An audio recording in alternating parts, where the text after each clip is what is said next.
Kia ora tātou. Well, the Glasgow Commonwealth Games are almost here, so we have taken the opportunity to catch up with two of our HPSNZ staff who are going to be in Glasgow as part of the NZOC Core Support Team. I'd like to welcome in Jordan Salesa, performance physiotherapist, and performance nurse Jane Probert.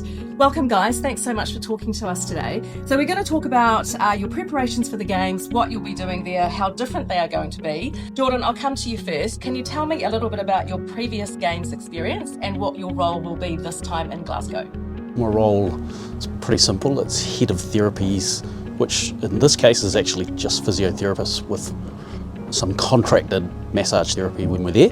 So this will be, I think, my 6th Commonwealth Games with New Zealand, and I've previously been the lead for the last 4, I think. Jane, for you, how many Games have you been to previously, and what will your role be in Glasgow?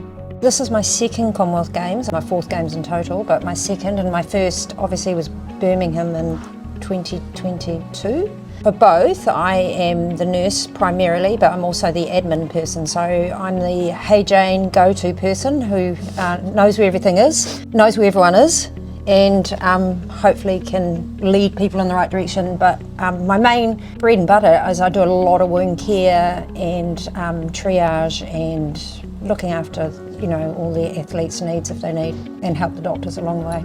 So as Jordan said, these Games will be very different, only 10 sports. What do you think are the big differences that you will encounter in your role?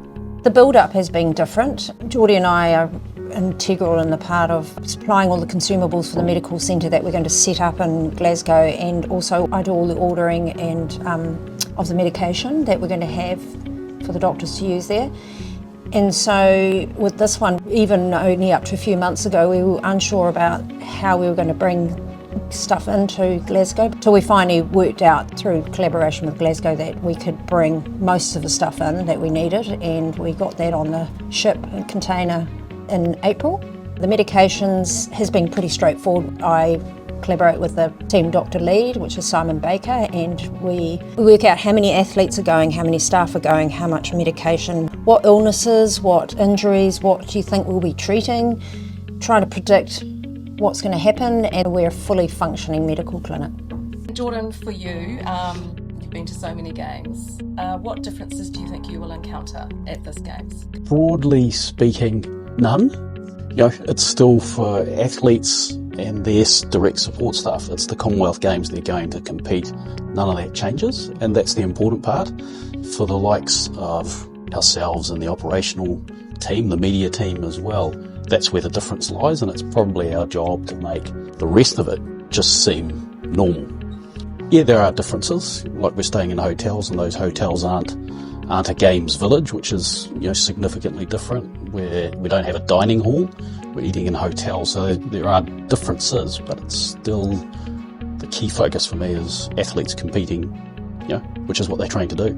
There's a few modes of transport, and knowing early helps the operational team, the NZOC, work out how we'll get to places. For us in the support staff, we walk heaps, full stop. There's a lot of walking, hence the shoes, We're trialling our new shoes. Nice. Jane, what are the big changes for you as far as athlete and support staff health at these Games? So we've moved away from that sort of pandemic-y type phase of 2021, 2022, and Birmingham was still really highly conscious of respiratory diseases, and COVID was still pretty prevalent then.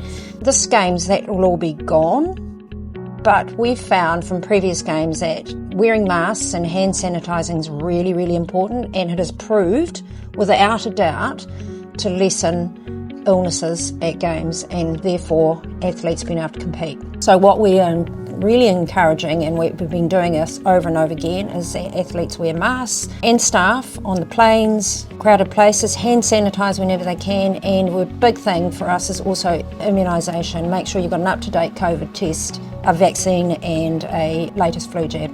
When we get there, we provide masks and hand sanitizer for the athletes, and they get probiotics to help them stay healthy. And the other thing we do is what we call fogging, where we have a antibacterial spray specifically for surfaces that we go around every single room that the athletes are staying in, all our clinical areas, and we spray them. That spraying stays on the surfaces and it lasts about a month. So we try our best to keep all our athletes and staff healthy. We know that it works. Is there anything else about the preparations for both of you that have been specifically different this time around? Space is a real crucial one. Space to do our roles and operational space. So we're centralising them at one hotel, Village Hotel. It's going to be sort of the main base where we'll have an athletes area, a recovery area, and prison cell containers for the medical team, which basically 2 20-foot containers where we'll turn into offices to work from. But they're quite small. We'll be doing a lot of moving around and going where needed. Excited? Yeah, totally. Bring it on. I'm a slow builder. Amazing, guys. Thank you so much for chatting to us.